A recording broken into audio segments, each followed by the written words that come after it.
comment ne pas se faire manipuler. C'est un sujet qui me tient à cœur depuis que je suis chrétien. Parce qu'avant d'être chrétien, j'étais athée, anticlérical, et je trouvais que toutes les religions étaient des manipulations, en particulier la religion chrétienne. Et je me méfiais constamment des manipulateurs, et pourtant j'étais manipulé moi-même par le mal, par toutes sortes de croyances. Je m'intéressais beaucoup à l'astrologie, qui est un mensonge scientifique, mais j'étais passionné par ça, je trouvais que c'était extraordinaire. Comme quoi on pense voir clair et on ne voit pas clair. Et puis c'est un sujet qui me tient à cœur depuis que je suis pasteur aussi, parce que la religion et les âmes sont extrêmement précieuses.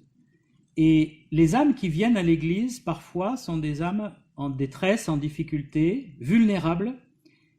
Et on pourrait, sans être méchant, les manipuler pour aller dans notre sens. Quelqu'un qui vient à vous en disant « Donnez-moi la réponse », vous pourriez tirer avantage, et malheureusement, il y a des gens qui font ça. Mais depuis que je connais le Seigneur Jésus-Christ, depuis que je suis pasteur, c'est vraiment quelque chose, je dis attention, ne tombe jamais, ne t'approche même jamais de ça. Et c'est quelque chose dont j'ai une sainte horreur et je m'en écarte, peut-être trop parfois, c'est-à-dire je n'ose pas dire aux gens des fois des choses de peur que peut-être c'est en train de les manipuler, et on me dit mais tu devrais dire les choses plus franchement, mais je préfère être trop en retrait que trop violent, ou je sais pas, ou trop dirigiste. Mais c'est un grand sujet, la manipulation, ça nous fait peur à tous. Avec la pandémie, il y a eu énormément de gens qui ont eu peur de la manipulation. D'abord la manipulation du gouvernement, qui a dit que les masques, ça ne servait à rien, et parce qu'en fait, ils n'en avaient pas. Après, il fallait à tout prix mettre des masques partout. Et donc, les gens se sont dit, on nous trompe, on nous manipule. Et ils sont allés chercher des réponses dans les réseaux sociaux, puisqu'on était à la maison confinés. Et dans les réseaux sociaux, eh bien, on s'est fait manipuler par des faux docteurs qui prétendaient avoir toutes les réponses, toute la vérité, qui utilisent vraiment, alors là, des techniques de manipulation avec des photos sorties du contexte, des slogans complètement faussés pour vous mettre en colère, pour vous susciter une émotion et vous manipuler ensuite. Il y a ce fait divers terrible en Suisse, cette famille de gens très intelligents. Lui, il était polytechnicien, sa femme était ophtalmologue, c'était des gens extrêmement intelligents. Et ils ne voulaient plus mettre leurs enfants à l'école, ils ne voulaient plus sortir, ils recevaient des colis chez eux pour la nourriture, pour tout. Ils ne sortaient même pas, ils prenaient le colis comme ça, par la porte. Et puis, un jour, la police est venue faire une enquête pour savoir ce que leurs enfants devenaient, parce qu'on ne les voyait plus à l'école. Et quand la police a frappé, ils ont tous sauté du 7e étage. Les parents et les enfants. C'est là où la manipulation mentale peut mener des gens très intelligents à un acte complètement fou. Ils étaient devenus paranoïaques, ils pensaient que... On ne sait pas ce qu'ils imaginaient, mais ça leur a donné le courage, si on peut dire, de sauter du 7e étage. Et il y a un adolescent qui a survécu à cette chute. Mais il y a d'autres manipulations. Vous avez ces djihadistes, ces musulmans qui ont regardé quelques vidéos, 5 ou 6, pas plus, et qui, d'un seul coup, se sont pris pour des djihadistes et ils ont décidé de tuer des centaines de personnes parfois, comme c'était à Nice, ou même un policier avec un coup de couteau. On s'est dit, mais qu'est-ce qui se passe ? Comment une personne, en regardant 3-4 vidéos, peut devenir un fou furieux ? Et la manipulation, ça nous fait vraiment peur. Je ne sais pas pour vous, mais moi j'ai horreur. Et on est toujours sur nos gardes maintenant avec les téléphones et les ordinateurs. On reçoit tout le temps des faux messages. On ne sait plus lequel est le vrai. Maintenant, nos amis, on va même plus leur répondre parce qu'on ne sait plus si c'est nos amis. Vous avez ceux qui vous demandent vos points de formation, ceux qui... constamment, il y a des tromperies pour prendre vos données, pour vous voler. Et puis, il y a aussi ce récent reportage sur, par exemple, les gourous dans le bouddhisme en France. Le bouddhisme qui est considéré comme une religion extrêmement pacifique et bénéfique, n'est-ce pas ? Les Français aiment beaucoup. Et là, on s'est rendu compte que des gourous abusaient des femmes par leur charisme et par leur autorité spirituelle, et les femmes étaient obligées d'obéir, comme c'est le cas en fait en Inde. Les gourous en Inde sont tout puissants et ils ont droit à tout, mais on savait pas nous. Quand on connaît l'Inde, on sait comment ça se passe, mais on pensait qu'en France, ils allaient faire différemment. Et donc, il y a des femmes qui se mettent à porter plainte parce qu'elles disent « mais on m'a violée, on m'a forcée et je ne voulais pas ». Alors, j'aimerais faire d'abord une distinction, la différence entre l'influence et la manipulation. L'influence, c'est quoi? C'est quand vous voulez convaincre ou séduire quelqu'un. Donc, on est tout le temps en train de faire ça, pour différentes choses. Un commerçant, par exemple, il va essayer un peu de vous convaincre, d'acheter un peu plus. Hein, ma baguette, elle est bonne, mais j'ai du pain tout frais, là, vas-y. Donc, on est tout le temps dans ce jeu, un peu, d'influence, et c'est pas forcément méchant ou mauvais ou dangereux. Vous pouvez dire non, moi je n'en veux pas, je suis venu acheter ma baguette et c'est tout. Vous pouvez refuser. On est tous influencés par notre éducation, par exemple. L'éducation que j'ai reçue m'a influencé avec mes parents et à l'école. Mes lectures m'ont influencé. Quand je lis un livre, le livre va m'influencer. Est-ce que c'est mauvais? Non, c'est fait pour ça. Et après, c'est à moi de faire le tri. Il y a la publicité partout. La publicité est là pour vous faire acheter. Mais la manipulation, elle utilise la peur, le mensonge, le déguisement, l'isolement, l'emprise. La manipulation, c'est une prison mentale, en fait, et le manipulateur est votre geôlier. C'est lui qui a les clés, qui vous garde enfermé. La manipulation, c'est que vous ne pouvez plus sortir vous-même. Vous êtes bloqué, emprisonné mentalement. Quand on influence quelqu'un, on argumente, et c'est ça qui est utile. Vous essayez d'argumenter. Par exemple, quand j'essaie de parler de Dieu ou de la Bible avec des incroyants, j'essaie de les influencer. Et c'est pas parce que je lance un argument que je suis en train de vous manipuler. Non, je vous dis, voilà mon argument. Après, c'est à vous de vérifier. Et c'est ça que beaucoup de gens n'ont pas le courage de faire. On cherche à convaincre, on cherche à démontrer, on plaide aussi quand on veut influencer. On dit, mais je vous en supplie, écoutez. Mais la manipulation elle-même, elle utilise la menace. Attention, si tu n'obéis pas, elle utilise le mensonge. Donc, on vous dit, mais tu sais qu'il y a telle chose qui s'est passée. Ah bon? Ben oui. Alors tu dois agir. Ah ben oui. Mais c'est un mensonge. Tout est basé sur le mensonge. Elle utilise la contrainte. Donc, on vous pousse à faire quelque chose. Elle vous embrouille. C'est-à-dire, vous ne savez plus qui vous êtes, vous ne savez plus ce qui est vrai et faux, bon et mauvais. On essaie d'enlever tous les cadres classiques, le bon sens. On vous enlève votre bon sens. Et ça, c'est une des clés pour ne pas se faire manipuler, c'est garder et revenir au bon sens commun. Et puis, il y a aussi le déguisement, on va le voir, et la possession, c'est-à-dire le manipulateur veut que vous soyez son jouet, sa marionnette. Alors, pour éviter les manipulateurs, ceux qui aiment le cinéma, ils reconnaissent tout de suite, il faut savoir qu'il y a des manipulateurs. Parfois, on est un peu naïf. Et on se dit, moi, je suis gentil, moi, je suis honnête, donc j'imagine que quand même la plupart des gens sont honnêtes. Eh bien, non. Non, vraiment, il faut savoir qu'il y a des manipulateurs. Et Jésus nous a prévenus. On l'a vu ce matin. Voici, je vous envoie comme des brebis au milieu des loups. Soyez donc prudents comme les serpents et simples comme les colombes. Ça, c'est vraiment un grand conseil pour ne pas se faire manipuler. Vous êtes au milieu des loups, vous êtes des brebis, dit-il aux chrétiens, aux disciples. Alors, premièrement, soyez prudents. Ne soyez pas naïfs. Sachez qu'il y a des loups qui veulent vous dévorer. Donc, ne vous offrez pas aux loups en disant « mange-moi ». Soyez vraiment réfléchis. Mais il dit « restez simples comme les colombes ». Dans la Bible, être simple ou double, on l'a en français aussi, quelqu'un de double, qui a une double langue, comme le serpent aussi, c'est quelqu'un qui a l'air quelque chose et qui ne l'est pas en fait, qui est pervers, qui est trompeur. Mais le chrétien, lui, n'est pas comme ça. Le chrétien est simple. Donc, si quelqu'un me veut du mal, je ne vais pas répondre par le mal. Si quelqu'un me ment, je ne vais pas répondre par le mensonge. Je vais rester simple. Je vais rester dans la vérité. Je vais être transparent. Je vais être droit. On ne se venge pas quand on est chrétien et on reste droit.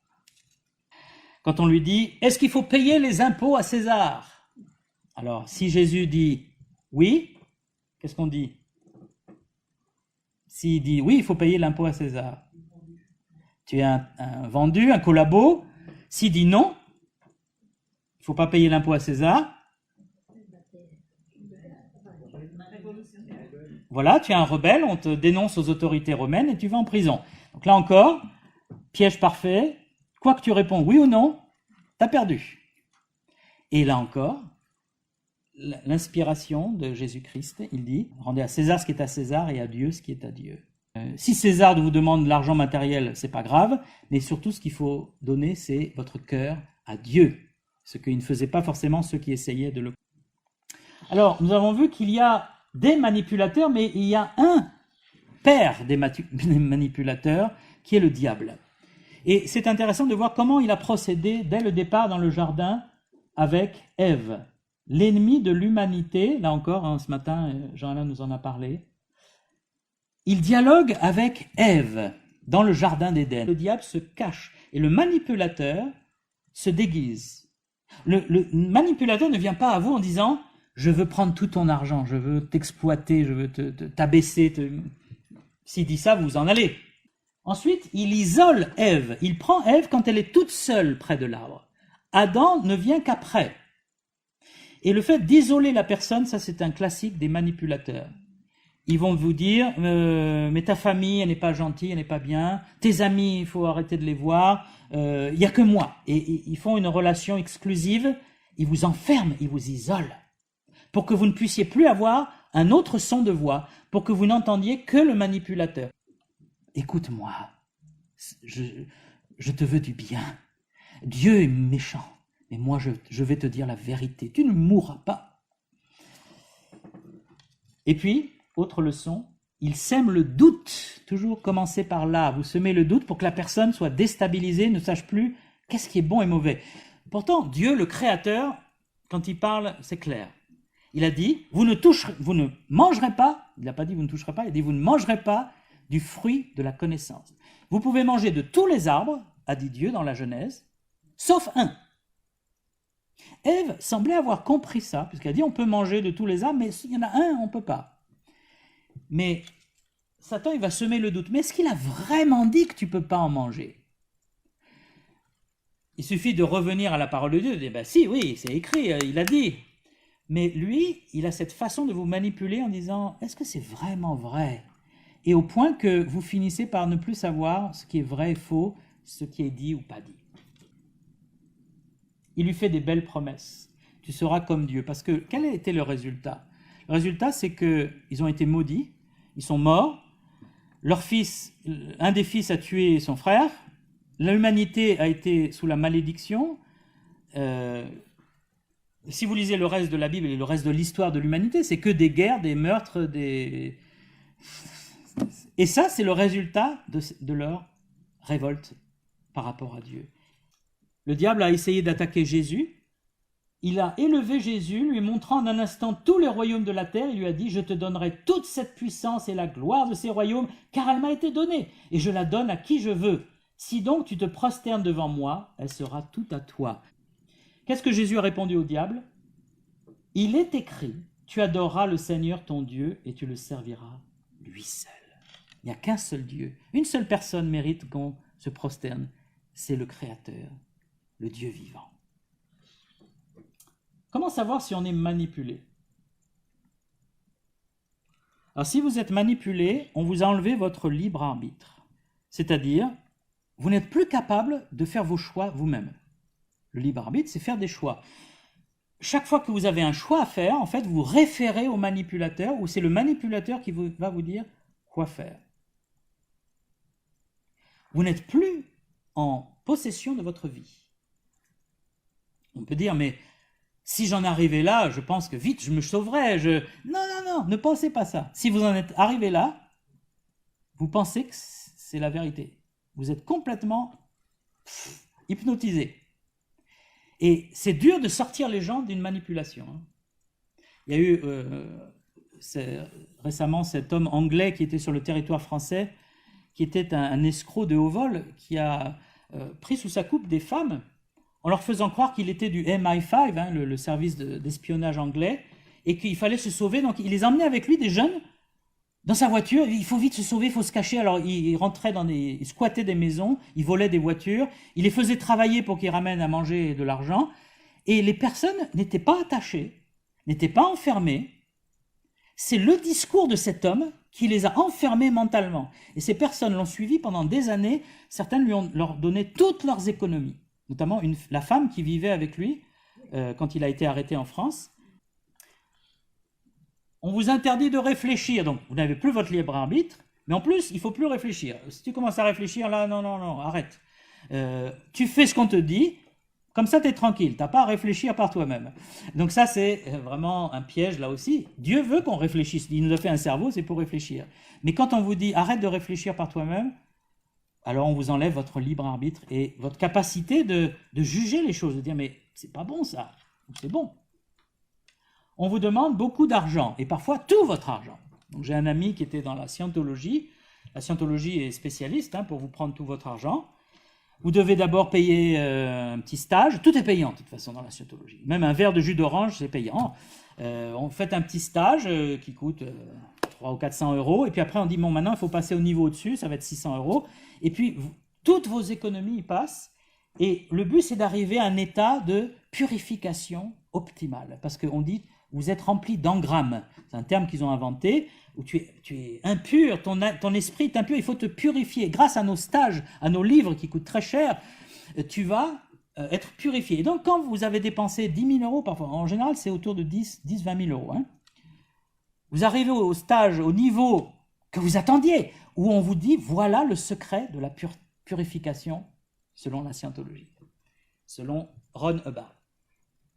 Et on vous explique une histoire à dormir debout d'extraterrestres dans un volcan. Enfin, mais vous avez dépensé tellement d'argent jusque-là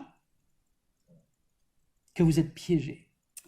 L'argent, c'est vraiment souvent le cœur. Quand vous donnez trop d'argent à quelqu'un ou à un groupe, il faut vraiment faire attention. Là, il faut se dire, est-ce que je ne suis pas en train d'aller trop loin? La Bible dit, au sujet de l'argent, de donner, parce que dans la Bible, les chrétiens et les croyants juifs aussi, hein, donnaient leur dîme, c'est-à-dire 10% de leurs revenus. Ils donnaient ça, les juifs, pour le temple et les chrétiens pour l'église. Mais la Bible dit d'abord 10%. La dîme, c'est-à-dire c'est un pourcentage. C'est donc proportionnel à votre revenu, déjà. Deuxièmement, la Bible dit donnez librement, sans contrainte. C'est bien écrit noir sur blanc dans la Bible. Hein.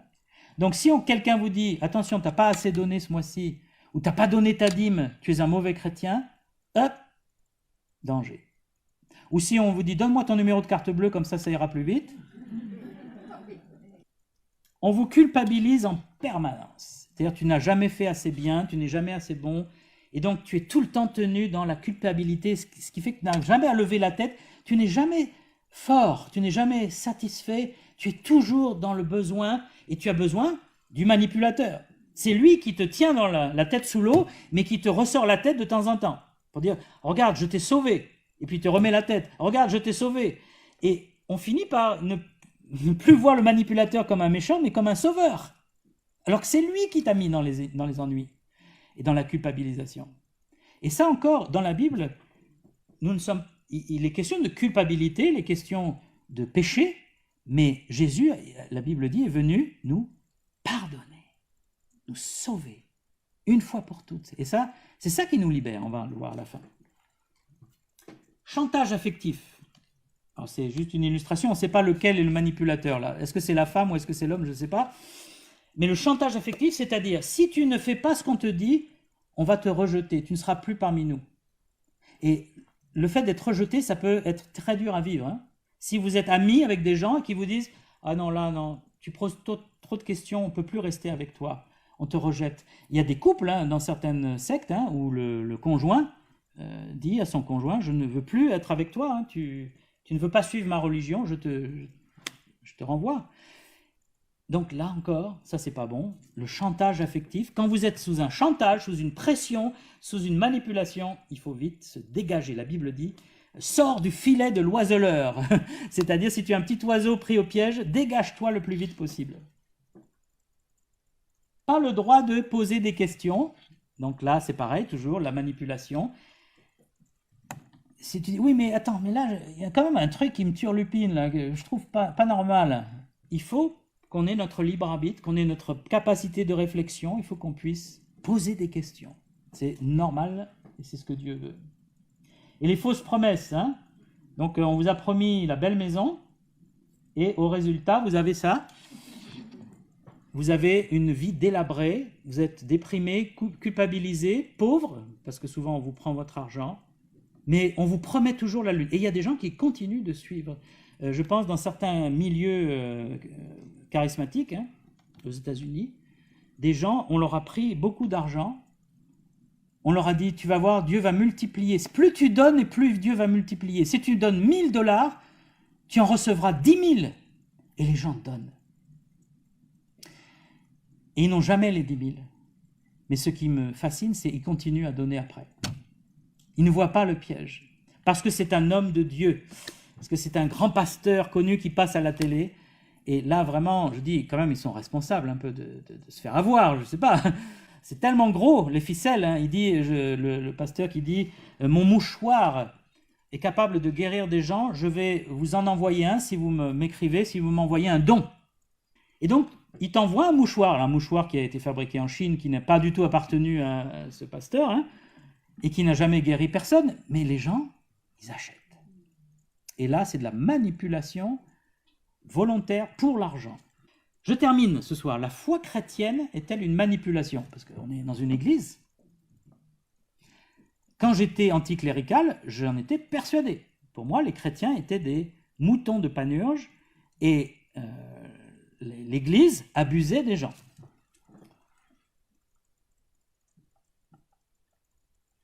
Alors, quelques mots sur l'église. Il y a église et église. J'enseigne l'histoire de l'église et je sais que l'église de Jésus-Christ, les premiers chrétiens, la première église des 3 premiers siècles était une église fidèle, sérieuse, sûre, pure, mais que ça a commencé à se dégrader à partir du 4e siècle. Et il y a eu une église fausse romaine qui a commencé à exister et qui était basée non pas sur les paroles de Jésus-Christ, mais sur le pouvoir, l'argent. Cette église romaine a manipulé des millions de gens. Je n'ai pas peur de le dire, parce que j'y étais, je le connais. Il y a, par exemple, un petit exemple. Au 9e siècle, le pape de l'époque voulait avoir plus de pouvoir. Il voulait pouvoir nommer les cardinaux et surtout il voulait pouvoir commander au roi. Parce que les rois disaient, toi tu es pape, mais moi je suis roi. Donc c'est toi qui m'obéis. Et le pape en avait marre, il voulait que les rois soient des sujets du pape. Et il est sorti d'un monastère de Reims des lettres qui s'appellent les décrétales d'Isidore. Les décrets d'Isidore. Isidore était soi-disant un pape des premiers siècles, et dans ces décrétales, il y avait plein de choses qui disaient que le pape a tout pouvoir, qu'on est sauvé par le pape, c'est lui qui sauve notre âme, et que tout le monde doit être soumis au pape, y compris les rois. Et donc, le pape dit, regardez ces lettres qui datent du temps d'Isidore, donc des premiers siècles, ce sont les premiers chrétiens, les apôtres, qui ont dit ça. Et les rois ne savaient pas quoi répondre devant les fameuses décrétales d'Isidore. Or, on a découvert bien plus tard que c'était des faux, totalement faux. C'est des moines français qui ont composé ce texte sous l'ordre du pape, mais il n'y a rien de vrai. Isidore n'a jamais écrit une chose pareille, et il n'y a aucune trace de ces textes avant ce monastère de Reims au 9e siècle. C'est un faux absolu. Et le pouvoir du pape s'est bâti sur un faux. Saint-Pierre de Rome, c'est une des plus grandes cathédrales au monde, je pense, si ce n'est la plus grande, richissime, de l'or, du marbre, des peintures phénoménales. Hein. Comment a-t-elle été construite? Elle a été construite parce que le pape voulait une belle église à Rome. Il voulait la plus grande, la plus belle. Il dit, il nous faut beaucoup, beaucoup d'argent. Alors, nous allons vendre des indulgences dans toute l'Europe. C'est-à-dire, vous payez pour le pardon de vos péchés. Il y avait un petit livret qui a été retrouvé avec le tarif. Donc, tu as tué quelqu'un, tu payes tant. Tu as violé, tu payes tant. tu as arnaqué, tu as menti, et il y avait un tarif pour chaque péché. Alors si vous étiez prêtre, c'était moins cher. Hein. Et il y avait des cardinaux et des évêques qui sont passés dans tous les villages et toutes les villes avec des soldats et avec un trésor, un coffre, et ils avaient des papiers en disant « Achetez nos indulgences ». Et donc les gens qui voulaient être pardonnés de leurs péchés, qui ne connaissaient pas l'évangile malheureusement, c'est ça aussi, hein, et vous cherchiez dans vos économies et les gens donnaient. Et l'argent s'accumulait. Ils ont tellement accumulé d'or et d'argent qu'ils ont construit la cathédrale Saint-Pierre de Rome. C'est là que le moine Luther s'est fâché. Il a dit, c'est pas possible. C'est du vol, c'est de la manipulation, c'est du mensonge. On est sauvé par la foi, par la grâce, on est pardonné par le sang précieux de Christ, qui est gratuit. On n'est pas sauvé par l'argent. On ne vend pas le pardon. Et il a finalement été excommunié par le pape et il a quitté l'Église catholique. Mais donc, oui, il y a de la manipulation, il y a eu de la manipulation, il y a encore, je vous ai parlé de certaines églises charismatiques, de la manipulation dans des églises. Ce n'est pas pour ça que la foi chrétienne est une manipulation. Parce que quand vous lisez les évangiles, quand vous lisez le Nouveau Testament, et je vous ai donné des exemples tout à l'heure, vous voyez qu'il y a une vérité, il y a une probité, il y a une droiture. Tous ceux qui ont prêché l'évangile sont morts pour leur foi. Les manipulateurs ne se sacrifient pas. Les manipulateurs vous sacrifient. Toi, tu vas mourir. Les imams qui prêchent le djihad, ils envoient toujours leurs disciples. Hein.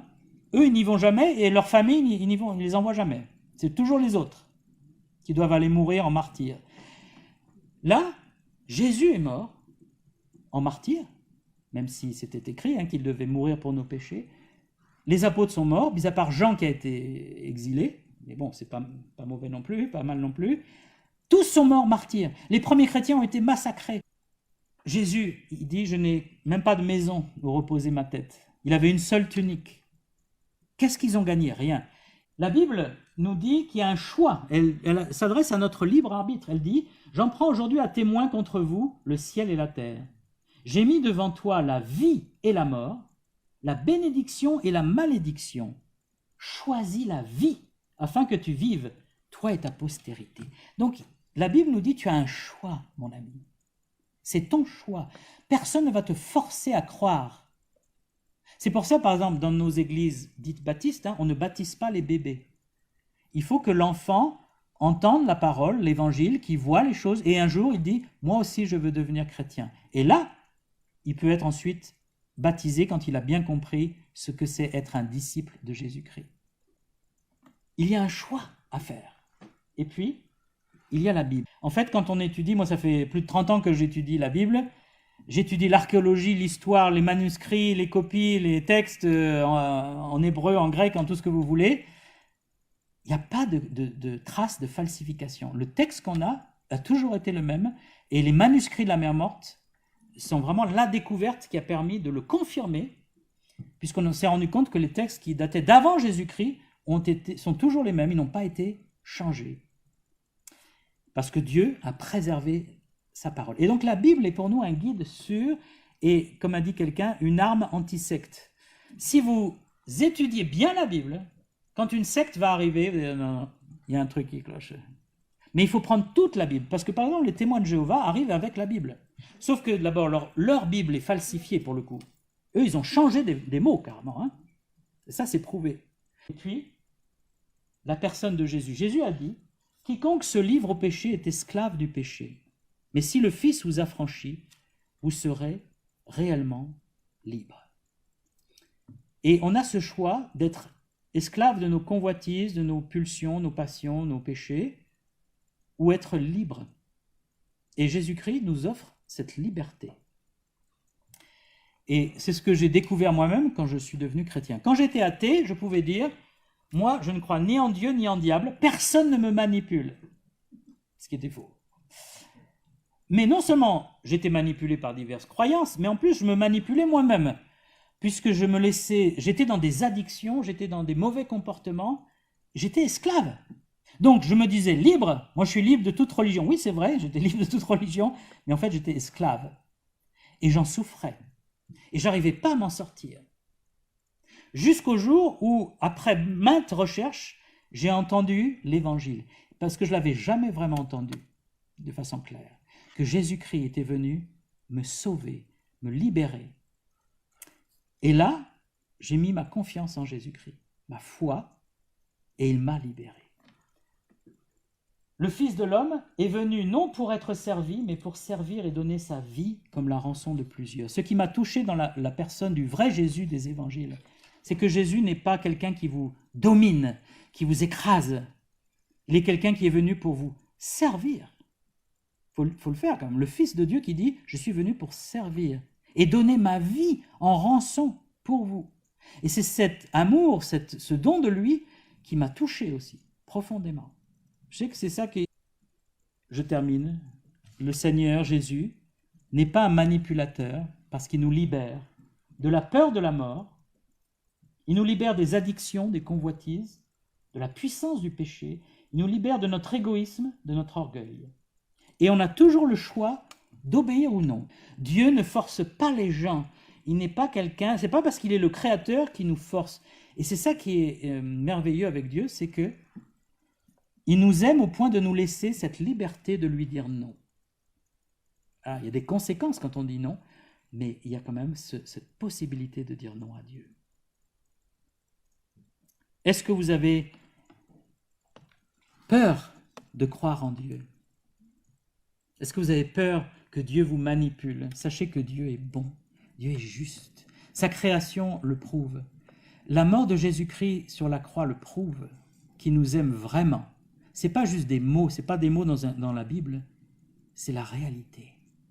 Il nous aime au point d'avoir donné sa vie pour nous, en rançon pour nos péchés. Et si vous n'avez jamais fait confiance à Dieu, eh bien vous pouvez aujourd'hui commencer à le faire. Lui donner, même si c'est un peu de votre confiance, montre-moi qui tu es.